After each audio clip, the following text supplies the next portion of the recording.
నమస్తే welcome to today's Telangana నేను మీ మధు తెలంగాణ రాజకీయాల్లో ఇప్పుడు ఒక కీలక పరిణామం చోటు చేసుకుంది పార్టీ ఫిరాయింపు ఎమ్మెల్యేలకు స్పీకర్ గడ్డం ప్రసాద్ తాజాగా నోటీసులు ఇచ్చారు పార్టీ ఫిరాయించిన 10 మంది ఎమ్మెల్యేలలో నిన్న 5గురికి నోటీసులు పంపించారు నేరు మరొక 5గురికి నోటీసులు ఇవ్వనున్నట్టు తెలుస్తోంది ఇక కాగా సుప్రీంకోర్టు ఆదేశాల నేపథ్యంలో స్పీకర్ గడ్డం ప్రసాద్ పార్టీ ఫిరాయింపు ఎమ్మెల్యేలకు నోటీసులు ఇచ్చారు కాగా న్యాయ నిపుణులతో చర్చించిన తర్వాత నోటీసులు ఇచ్చినట్టు తెలుస్తోంది స్పీకర్ నోటీసులతో ఫిరాయింపు ఎమ్మెల్యేలు ఏం చేస్తారనే అంశంపై ఇప్పుడు ఉత్కంఠత నెలకొంది దీంతో తెలంగాణ రాజకీయాలు మరోసారి చర్చనీయాంశంగా మారాయి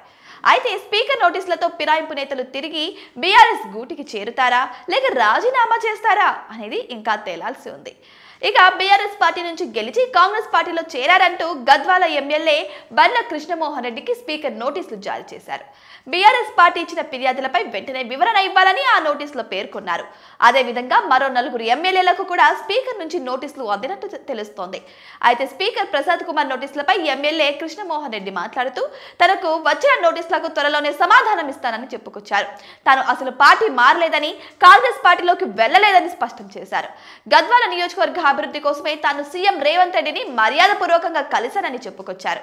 ఇప్పటికీ బీఆర్ఎస్ పార్టీలోనే కొనసాగుతున్నానని ఎమ్మెల్యే కృష్ణమోహన్ రెడ్డి చెప్పుకొచ్చారు ఇక మరోవైపు జగిత్యాల ఎమ్మెల్యే డాక్టర్ సంజయ్ కుమార్ కు ఇంకా స్పీకర్ నోటీసులు అందలేదు గత అసెంబ్లీ ఎన్నికల్లో బీఆర్ఎస్ అభ్యర్థిగా బరిలోకి దిగి జగిత్యాల ఎమ్మెల్యేగా గెలుపొందిన సంజయ్ ఆ తర్వాత కాంగ్రెస్ తో కలిసి పనిచేస్తున్నారు ఎమ్మెల్యే సంజయ్ కుమార్ అయితే కాంగ్రెస్ పార్టీ ప్రాథమిక సభ్యత్వం తీసుకోకపోవడంతో ఎమ్మెల్యేకి నోటీసులపై ఉత్కంఠత నెలకొంది ఇప్పటి వరకు బీఆర్ఎస్ కు రాజీనామా చేయని సంజయ్ ఇక దీంతో సంజయ్ కు నోటీసులు ఇస్తారా లేదా అని స్థానికంగా చర్చ నడుస్తుంది మరి పార్టీ ఫిరాయించిన ఈ ఎమ్మెల్యే పనితీరు గురించి మీరేమనుకుంటున్నారు కామెంట్ బాక్స్ లో కామెంట్ చేయండి ఈ వీడియో గురించి మీ అభిప్రాయాన్ని మాతో షేర్ చేసుకోండి ఇటువంటి మరిన్ని ఇంట్రెస్టింగ్ అప్డేట్స్ కోసం మా ఛానల్ ని సబ్స్క్రైబ్ చేసుకోండి